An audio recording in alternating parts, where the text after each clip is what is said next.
What is going on, everyone? In today's video, I'll be going over the 3 most important things you need to take care of before getting into real estate. So make sure you watch this video all the way through because I have some bonus tips along the way. So cue the music.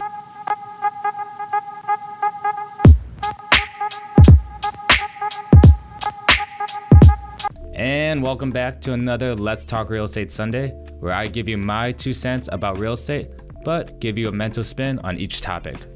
On today's agenda, we'll be talking about the 3 things that I believe you need to work on to make sure you're ready when you become a full-time real estate agent. So let's start with the most obvious topic, but with a little extra effort, and that's with your finances. They say you need at least 3 to 6 months of cash reserves to pay your daily expenses, and as well as an emergency fund, which I agree to an extent. But what I think is more important than your savings is your relationship with money and how you see it. If you have some bad spending habits and some out of control debt, then going to a full commission paying job may not be the best idea for you. Because even if you're able to land some deals quickly, you'll most likely spend the money like water, and you'll always be in forever catch-up game paying off the debt. And I won't be surprised if you end up spending the portion of your commission that you should be saving for your taxes. So work on your relationship with money first. There's a lot of free content online, so you'll be okay. But if you have no idea how to start and you want to take it one step further and accelerate this whole process, then you should give my friend Choose Frugal a shout. She's a finance writer for BuzzFeed and a money coach, and she can create an effective and tailored personal plan that's right for you. So just tell her I sent you and she'll take care of you. But nonetheless, make sure you fix your relationship with money first and start getting in the habit of budgeting ASAP. All right, so next on the list is your time management skills. This is equally as important with your relationship with money, if not more important. The reason why I say that is because you can always make money, but you can never get your time back. So your ability to structure your time is a skill in itself. You see, most agents don't take this job seriously, and they take advantage of their freedom and end up burning through their savings. They don't create a strict schedule as they would from a regular job, since the only person holding them accountable is, well, themselves. So to be an effective real estate agent, you must be able to manage your time properly, which means you need to create good habits now so it'll be an easier transition when you go full time. Because you'll quickly realize how much free time you have, since after all, you are your own boss now. Think of it this way.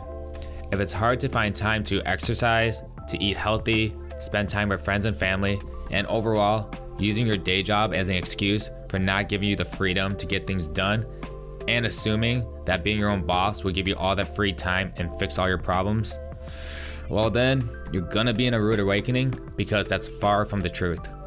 If you couldn't fit in these activities before, the chances of you fitting them in once you switch careers is very slim. I see things going either of 2 ways. You either have leads right off the bat and be overloaded with stress, making sure that everything goes smoothly, or you may have no business at all and be overloaded with stress with doubt. But whatever the scenario is starting off, you'll most likely be focused too much on trying to make your new career work that you'll neglect every other aspect of your life. Which is why it's extremely important to know how to manage your time before you get into this industry. Because if you learn to take effective breaks by doing other activities in between, then you won't be too hyper-focused on one thing and prevent yourself from burning out and potentially having a mental breakdown. So in order to see results, you need to use that calendar on your phone or a journal or just something that you see every day and create a block schedule through each day with goals to hit. Now, if you're not used to doing a block schedule, then you can start off with creating a list of things you want to accomplish each day. And once you get comfortable with that, then you can start slowly introducing a block schedule to have a more effective week.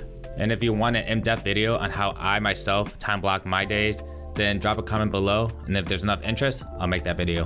But nonetheless, work on those better habits today, so when it's time to make that change to be full-time in real estate, you'll be much further ahead than most other agents that's already been in it for a few months. Got it? All right, good. So now we can go into the last and final part. For this one, it's while you're in school getting your license, or you already have it, but you haven't found a brokerage yet. But there are many brokerages that you can join with their own pros and cons. But what most of them have in common is that the majority of them will cut into your commission if they have some type of mentorship program or if you join a team that's within the brokerage.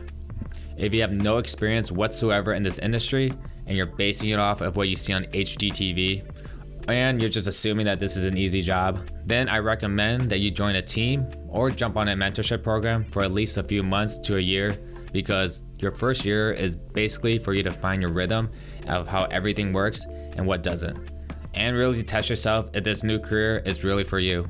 A lot of new agents usually don't take this route, and they usually go on their own because they see sharing their commission as just giving away their money. But I see it as a paid internship that pays extremely well. So look at it this way. Life is all about opportunity costs, right? Yeah, you may find a brokerage that gives you 100% commission with very low transaction fees and provide you all these free tools to succeed, which, by the way, my brokerage does all that, and I'll have a link below if you're interested.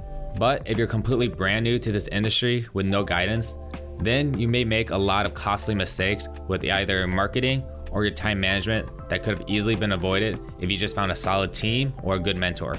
And here's an extra tip if you have no idea how to find a solid mentor. First, you go on Facebook and you look up your local community and join the Facebook group. From there, you make a post asking who their go-to real estate agent is and ask for a referral. That post will be flooded, and I guarantee you that at least 1 or 2 realtors' names will be mentioned over and over again. From there, message those realtors and get a conversation going, and hopefully one of them will agree to mentor you, or at least let you shadow them so you'll be able to see how a top producing agent operates and if their lifestyle is actually for you. Got it? All right, good. So what's the takeaway from all of this? Number 1, build a respect for money and control your finances. Number 2, create good time management habits or your life will be chaos. And number 3 is to find a mentor and use as many resources as possible with an open mind. And I got a bonus tip for you, but might be the most important takeaway from all of this, and that is, this is a sales job. There's over 1 million realtors in the US, and within that 1 million, there are over 100,000 in Texas alone. So you need to remember that you have to constantly sell yourself every single day to everyone you meet and be different from the rest. And how you can be different from everyone else is just being yourself. As long as you're confident, authentic, personable, and knowledgeable, then you'll have no problem finding the right clients for you. Just know, like with anything in life, the amount of effort you put in is what you get out, plain and simple. So after hearing everything I have to say, and you're still interested in becoming an agent, then sign up for that course, start studying, start breaking all your bad habits. And if you don't know where to get started, then message me on one of my socials and I'll help you figure out a game plan at no charge. And if you're already in the process of getting your license and you still feel lost, then hit me up also. I promise you that if you prepare yourself early and get all the negative things out of the way, the transition will be much more enjoyable and you won't regret getting into this very prosperous industry. And that wraps up today's video. I hope this helped at least one person, and if it did, then make sure you give this video a like and don't forget to subscribe in case you haven't done so already. But I'll let you enjoy the rest of your Sunday and bother you next week. So take care, guys.